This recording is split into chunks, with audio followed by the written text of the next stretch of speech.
एला, एक प्यारी छोटी हाथी, नदी से पानी पी रही थी जब उसे अचानक अपनी सूंड में एक गुदगुदी महसूस हुई। इससे पहले कि वह समझ पाती, उसने एक जोरदार छींक मारी। इस छींक से पानी हर जगह उड़ने लगा और पास के सभी जंगल के जानवरों को भिगो दिया। छींक इतनी जोरदार थी कि एला के पीछे एक छोटा सा झरना बन गया, जिससे सभी जानवर भीग गए और हंसी मजाक का माहौल बन गया। छींकने की इस अजीब घटना के बाद एला ने सोचा कि अब वह अपने पसंदीदा कीचड़ के गड्ढे में खेलने जाए। लेकिन खेलते खेलते वह फिसल गई और एक कीचड़ भरी ढलान से नीचे की ओर लुढ़कने लगी। वह हंसते हुए कीचड़ में लोटपोट हो गई और जब वह आखिरकार नीचे पहुंची तो पूरी तरह से कीचड़ में लिपटी हुई थी। कीचड़ से सनी एला जंगल में आगे बढ़ी और एक जगह आई जहां बंदरों का एक डांस पार्टी चल रही थी। बंदर नारियल इधर उधर उछाल रहे थे और पेड़ों से झूल रहे थे। एला भी इस मजेदार पार्टी में शामिल हो गई और अपनी सूंड से नारियल पकड़कर गोल गोल घूमने लगी। जल्द ही पूरा जंगल उसकी मस्त डांसिंग देखकर हंसी से लोटपोट हो गया। नाचने के बाद एला ने सोचा कि अब कीचड़ से साफ हो लिया जाए, तो वह पास के एक तालाब में कूद गई। लेकिन जैसे ही उसने छलांग लगाई, तालाब के बुलबुले बड़े होते गए और एक विशाल बुलबुला बनकर एला को चारों ओर से घेर लिया। एला अब उस बड़े बुलबुले में बैठी हवा में तैरते हुए पेड़ों के ऊपर उड़ने लगी। वह हंसते हंसते आसमान में तैर रही थी और नीचे की ओर देखकर मस्ती कर रही थी। आखिरकार बुलबुला फूट गया और एला धीरे धीरे जमीन पर उतर आई। लेकिन जैसे ही उसने जमीन पर कदम रखा, उसने देखा कि सब कुछ उल्टा पुल्टा हो गया था। पेड़ आसमान से उग रहे थे, बंदर हवा में तैर रहे थे और उसकी पसंदीदा चट्टान हवा में लटकी हुई थी।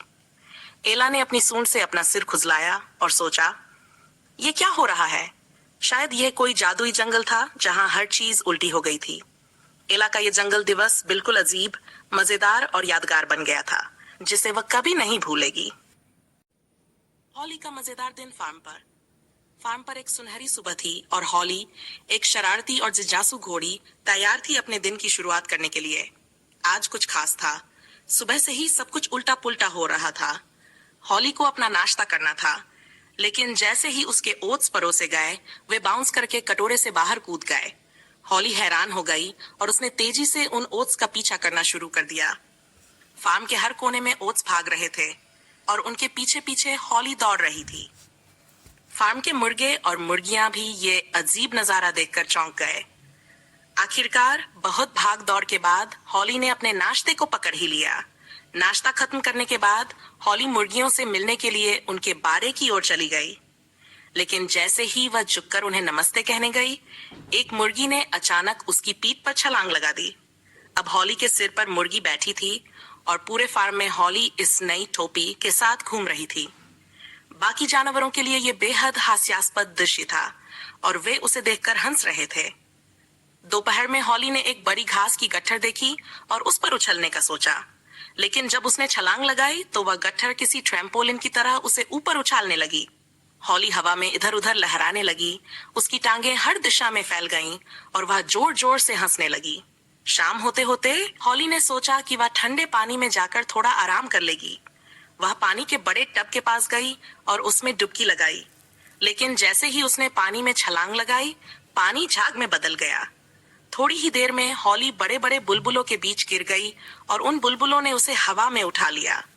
वह बुलबुले में बैठी हंसी और आसमान में तैरती रही। जब बुलबुला धीरे धीरे जमीन की ओर उतरने लगा तो हॉली ने देखा कि पूरी फार्म उल्टी हो गई है। पेड़ आसमान से लटक रहे थे, गायें बाड़े की छत पर चल रही थीं और मुर्गियां उल्टी दिशा में उड़ रही थीं। हॉली हैरान होकर चारों ओर देख रही थी। उसे कुछ समझ नहीं आ रहा था कि यह अजीबोगरीब मंजर कैसे हुआ। लेकिन आखिरकार जैसे जैसे रात हुई, सब कुछ वापस सामान्य हो गया।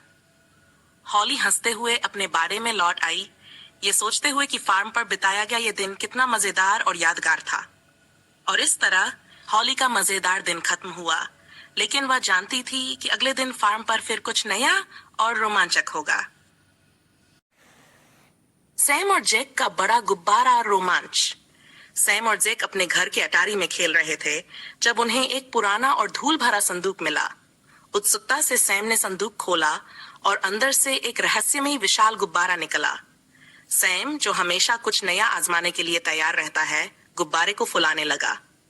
लेकिन गुब्बारा रुकने का नाम ही नहीं ले रहा था। वह इतना बड़ा हो गया कि उसने पूरी अटारी को घेर लिया। दोनों लड़के आश्चर्यचकित थे, लेकिन तभी सैम ने गलती से गुब्बारे की डोर छोड़ दी और गुब्बारा खिड़की से बाहर उड़ गया। सैम और जेक तेजी से बाहर भागे ताकि गुब्बारे को पकड़ सकें। सैम ने गुब्बारे की डोर पकड़ ली और वह अचानक हवा में उड़ने लगा। जेक ने घबराकर सैम के टखने को पकड़ा और दोनों अब आसमान में उड़ते जा रहे थे। वे शहर के ऊपर से उड़ते हुए पक्षियों, घरों की छतों और एक हॉट डॉग स्टैंड के ऊपर से गुजर रहे थे। सैम हंसते हुए और जेक डरते हुए गुब्बारे से चिपके हुए थे। धीरे धीरे गुब्बारे की हवा निकलने लगी और दोनों नीचे आने लगे, लेकिन उनके उतरने से पहले वे सीधे पार्क के बीचों बीच एक बड़े कीचड़ के गड्ढे में जा गिरे। दोनों पूरी तरह से कीचड़ में लिपट गए और हंसी से लोटपोट हो गए। उन्हें अब समझ में आ गया कि शायद गुब्बारे के साथ उड़ने का विचार उतना अच्छा नहीं था जितना उन्होंने सोचा था। कीचड़ में सनने के बाद दोनों जेक के घर साफ होने के लिए गए। जेक के पापा पहले से ही पानी की पाइप लेकर उनका इंतजार कर रहे थे। दोनों लड़के हंसते और चिल्लाते हुए खुद को गीला होने से बचाने की कोशिश कर रहे थे, लेकिन पाइप से निकलता पानी हर जगह उड़ रहा था। हालांकि अंदर ही अंदर वे इस मस्ती का आनंद ले रहे थे। जब उन्हें लगा कि उनकी मस्ती अब खत्म हो गई है, तभी गुब्बारा फिर से उड़ता हुआ उनके पास आ गया। गुब्बारा सीधे सैम के चेहरे से टकराया और सैम पत्तों के ढेर में जा गिरा।